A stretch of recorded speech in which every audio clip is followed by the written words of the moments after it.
Before Prince William even picked up the pen, the room fell completely silent. Catherine stood a short distance away, unaware that the document about to be signed would permanently reshape her position inside the royal family. William closed the folder, signed his name, and delivered the announcement no one had expected to hear so soon. From this moment forward, Catherine would be recognized as the family's new queen, not only in waiting, but in real authority. Only a small group had been summoned to Windsor Castle, one palace secretary, 2 constitutional advisors, and the most senior members of the family. No one had been told the purpose of the gathering. Everyone present understood that decisions made in that room could redraw responsibilities, loyalties, and power within the House of Windsor. Beneath William's hand lay a family proclamation, a formal decree defining internal royal roles during a period of transition. Catherine had entered the meeting believing they would discuss her husband's expanding duties. She had prepared herself to support him as she heard her own name placed at the center of the monarchy's next chapter. When the future king declared that she would now oversee private royal mediation, ceremonial representation, and family coordination, she gripped the back of a chair. The responsibility was clear. She would resolve conflicts before they became public scandals and guide the family's response and recovery in times of crisis. William watched the shift in her expression and felt the full weight of what he had done. He had not warned her beforehand. He feared she might refuse not from weakness, but from loyalty to those the decision would hurt. "This family needs its queen now," he said, setting the pen down. The words carried more than devotion. They transferred genuine authority. Catherine would decide who represented the monarchy in sensitive moments, approve private family appearances, and settle internal disputes. The king had been informed, but he had not signed. That missing signature mattered. It left everyone questioning whether Charles had been sidelined, had simply tolerated the move, or had quietly accepted his son's action. William offered no explanation. He simply turned the folder toward Catherine. Before her hand could reach the document, the doors opened. Camilla entered alone. Her steps were deliberate, her expression tightly controlled. The queen consort looked first at the folder, then at William, and finally at the woman now standing in the position her own influence had once seemed to occupy. She understood immediately that something had been taken from her. Before Catherine could fully grasp what William had placed in her hands, Camilla's arrival made the first cost of the decision visible. For Catherine, the proclamation felt less like a victory than a summons she could no longer refuse. For Camilla, it sounded like a judgment. 2 women now faced the consequences of William's choice. One elevated by a husband determined to secure the future, the other forced to confront the possibility that her central role inside the family had ended. Catherine had spent years preparing for responsibility without ever demanding recognition. She had learned when to speak, when to remain silent, and how to steady William when personal difficulties threatened to overshadow public duty. That discipline had become increasingly valuable. Whenever the palace faced loss scandal or uncertainty, the family turned more often toward her. Beside Charles, Camilla had built a different kind of authority, shaped by endurance, loyalty, and the belief that she would remain the principal female presence throughout his reign. The 2 approaches had coexisted uneasily for a long time. The proclamation made the tension impossible to ignore. Catherine did not confront her husband until the room was empty. Even though her expression tightened with shock, she spoke quietly. I never asked you to place me above another woman." Guilt crossed William's face. He had intended to protect her position. He could already see that the decision had also exposed her. By elevating his wife, he had placed her directly in the path of any resentment the proclamation might provoke. I explained why he had chosen the phrase, "the family's new queen." A future accession would come only after the present reign ended. He had refused to wait for that distant change. The statement he had just signed addressed power in the present. Catherine would now choose representatives for delicate occasions, approve private appearances, and resolve internal conflicts. The authority was real, and it was immediate. After leaving the meeting, Camilla found Charles alone. One by one, she removed her gloves, set them beside him, and asked the question that had formed the moment she entered the room. "Did our son just replace me while you stayed silent?" The king began to speak, then stopped. She had endured years of criticism to stand beside him.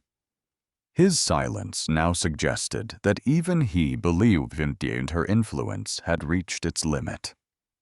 At last, Charles acknowledged that William had acted deliberately, yet he would not express approval. The missing affirmation was clearer to Camilla than any words he might have offered. She looked away wounded not only by the prince's decision, but by the possibility that her husband had already accepted Catherine as the true center of the family. A short time later, a palace secretary brought a sealed copy of the proclamation. When Charles broke the seal, he found a handwritten note from William beneath the final line after Sandringham. This became essential. Camilla's expression changed the moment she recognized the place. One word contained the explanation: Sandringham. Behind that name lay the private event that had forced William to act without further hesitation.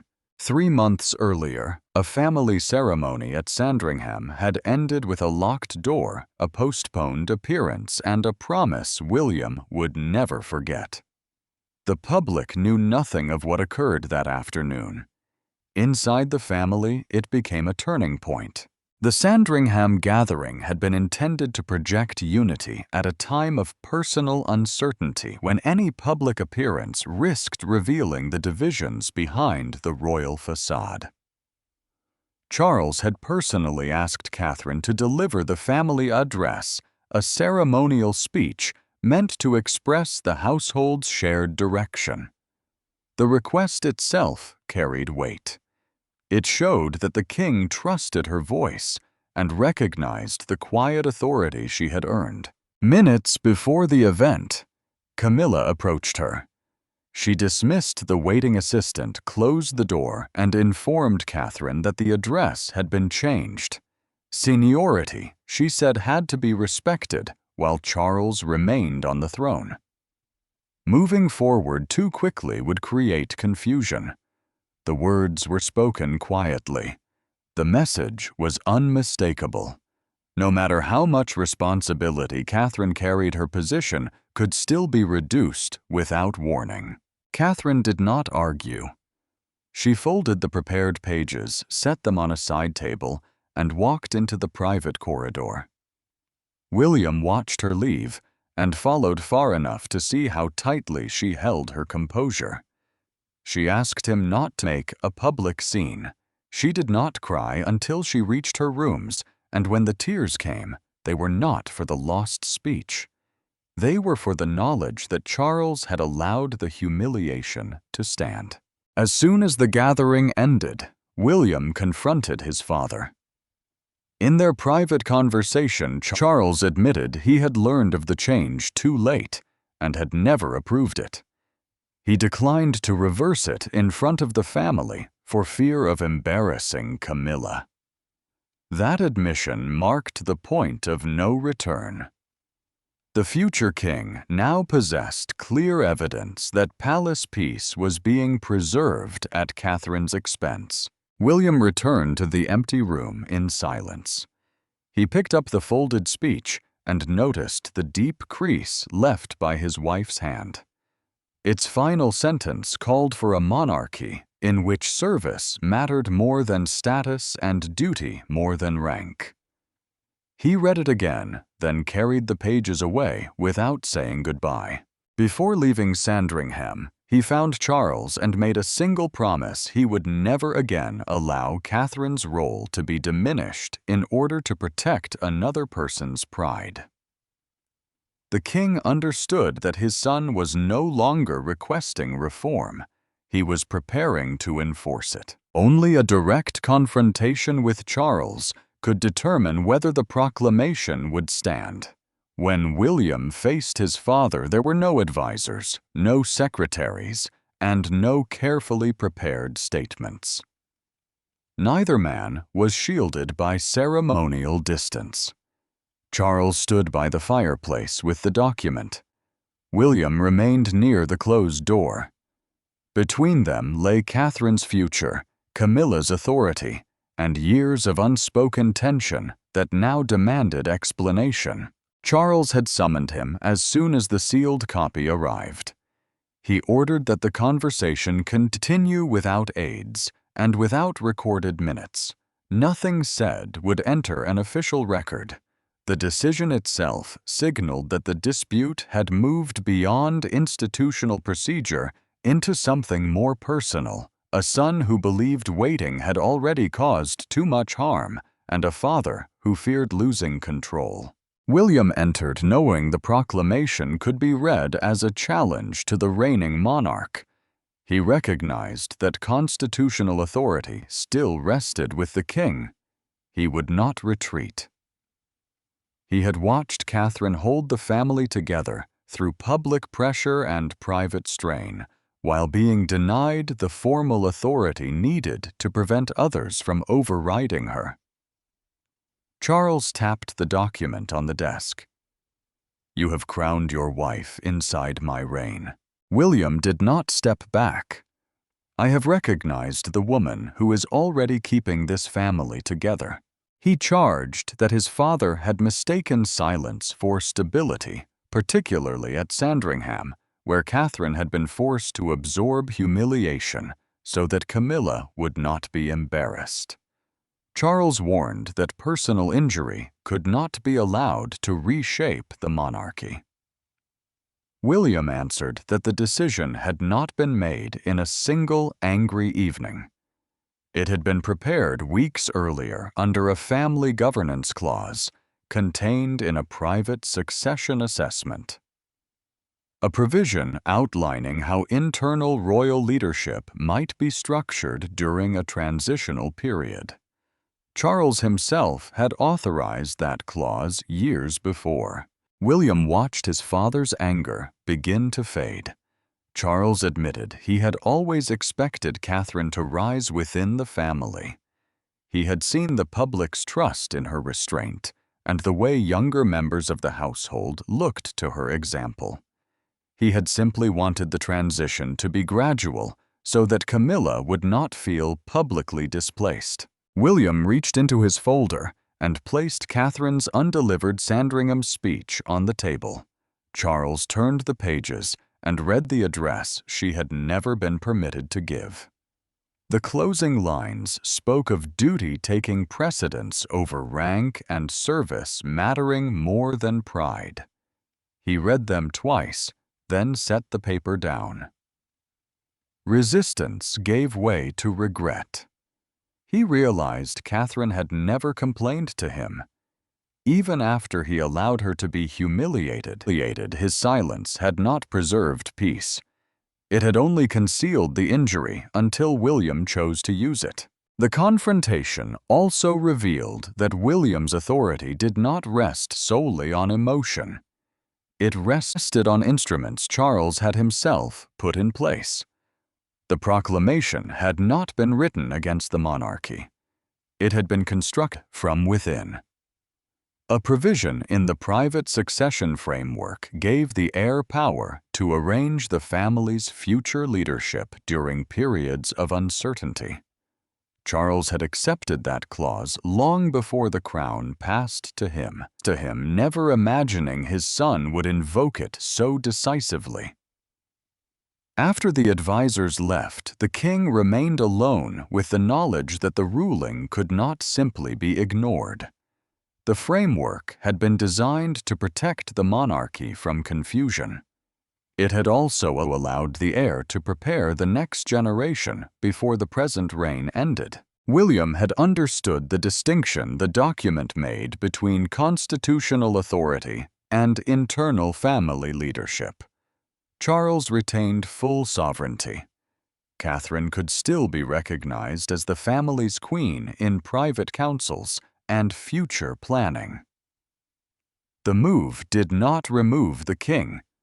It placed William's wife at the head of the household the future king would one day lead. As a senior secretary explained the new responsibilities that came with the role, Catherine listened carefully.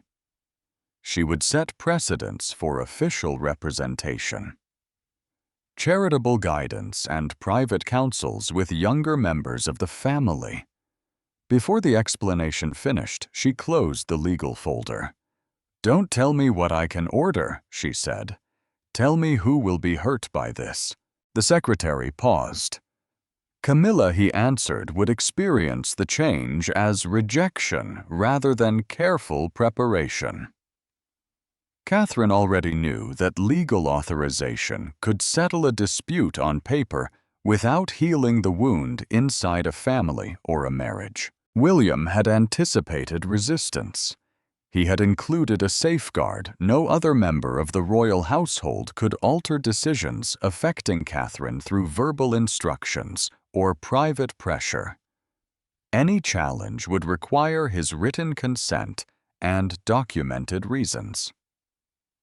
The clause mattered because Sandringham had shown how easily her position could be reduced in the absence of a clear barrier. A palace staff member carried the revised order to Camilla's apartments.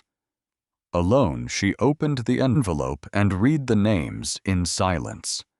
Catherine's now appeared above her own in every family matter the proclamation addressed. No crown had been removed. No public title had been erased. The message was nevertheless unmistakable. The future had entered the palace ahead of schedule without her consent. She had received the document before it was circulated to the wider household. In those few private minutes, she was able to absorb the loss without courtiers watching her face or cameras waiting beyond the gates. The revised order of precedence still left her as Charles's queen. It removed her from primary control of internal household matters. Where anger had first risen, humiliation took its place. Catherine had once entered the royal world under Camilla's careful guidance, learning which rooms required silence, which customs demanded patience, and which mistakes could never be repeated. Now the younger woman held the final word on delicate representation, private conflicts, and family appearances. The queen consort did not resent the discipline Catherine had shown. She resented how completely it had displaced her own authority. Charles entered her apartments without an aide. He tried to explain that William had acted within previously established rules. She rejected the comfort offered by procedure. "Your silence has protected everyone," she said, "except the woman standing next to you." He stopped a few paces away, unable to separate his reluctance at Sandringham from the proclamation that had followed. In their private conversation, Camilla finally revealed the truth she had carried. She had removed Catherine from the Sandringham address because she feared the family was already looking beyond Charles' reign. Every responsibility given to the Princess of Wales, every crisis resolved by her composure, and every younger royal who sought her guidance had felt like evidence that the future was arriving too quickly. Charles answered with painful composure. The Sandringham decision had not undermined Catherine. It had revealed the opposite. Only private intervention could set her aside. Failure never could. William had recognized this at once. The king told his wife, and the proclamation had been designed to prevent such interference in the future. For a moment, Camilla remained silent. Then she requested a single private meeting with Catherine. No conditions, no secretaries, no husbands. She would not publicly challenge William, but she needed to know whether the new authority would be used to guide the family or to punish those who had stood in its way. Before Charles could apologize, she turned her chair away. When he had gone, she took the order from its folder, folded it once, and placed it in a drawer with her oldest royal appointment papers, although she had lost the contest with William. Her request gave Catherine one final opportunity to decide whether victory would harden into retaliation. Catherine entered the room alone. Camilla was already waiting. No papers lay on the table. No aides stood outside the inner door. For the first time since the proclamation, the two women faced each other without titles. Husbands, or the machinery of the palace. One had just been elevated. The other had just been passed over.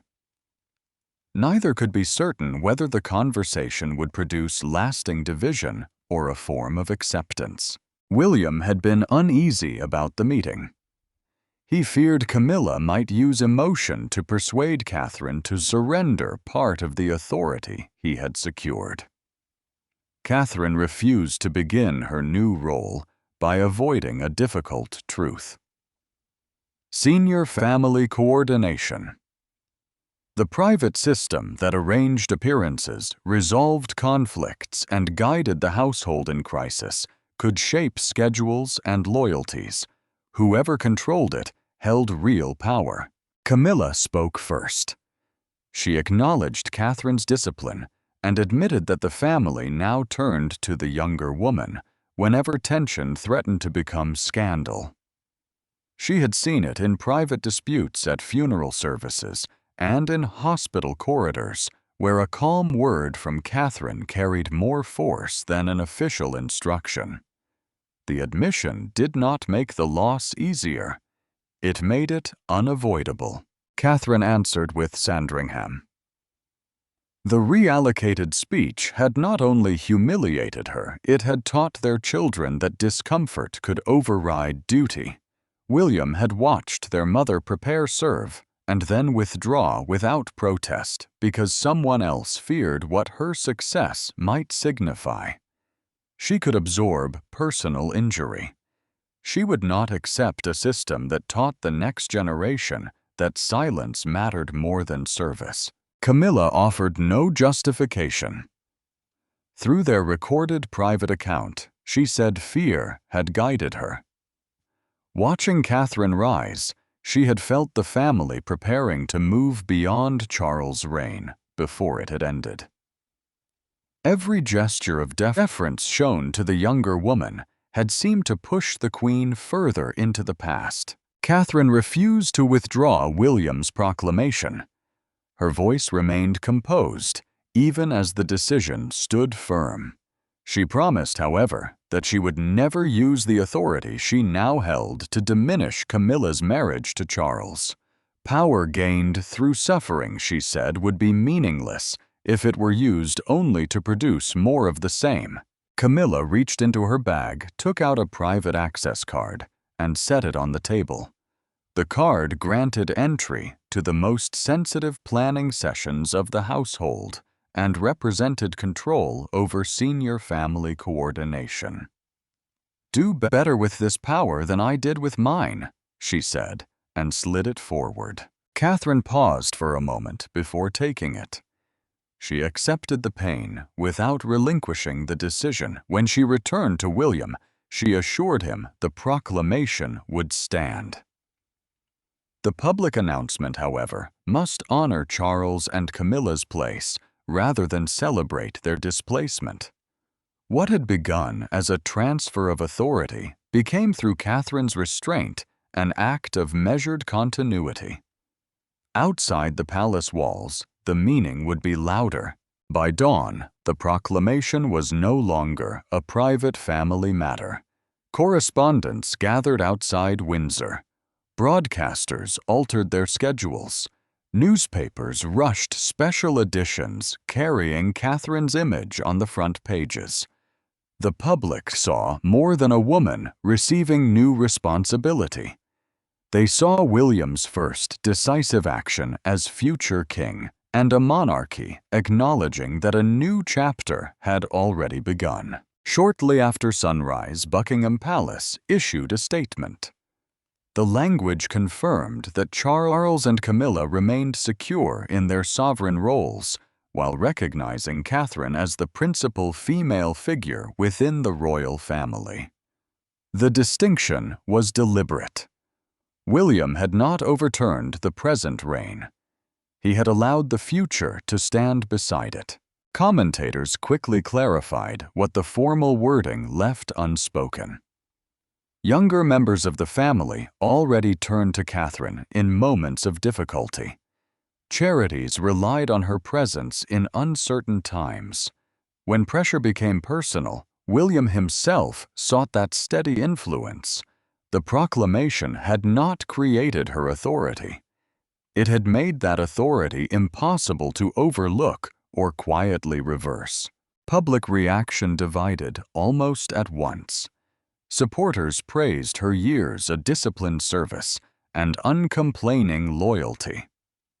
Critics argued that William had moved too quickly and brought private tensions into the open before Charles's reign had concluded.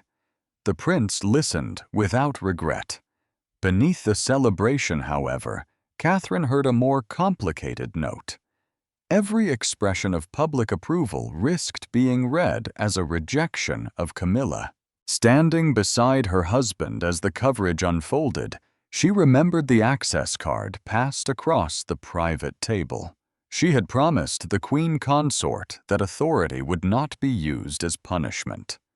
Now thousands of voices were treating the proclamation as a public triumph, and she feared compassion would be drowned by the noise. Outside Buckingham Palace, a crowd gathered beneath the balcony.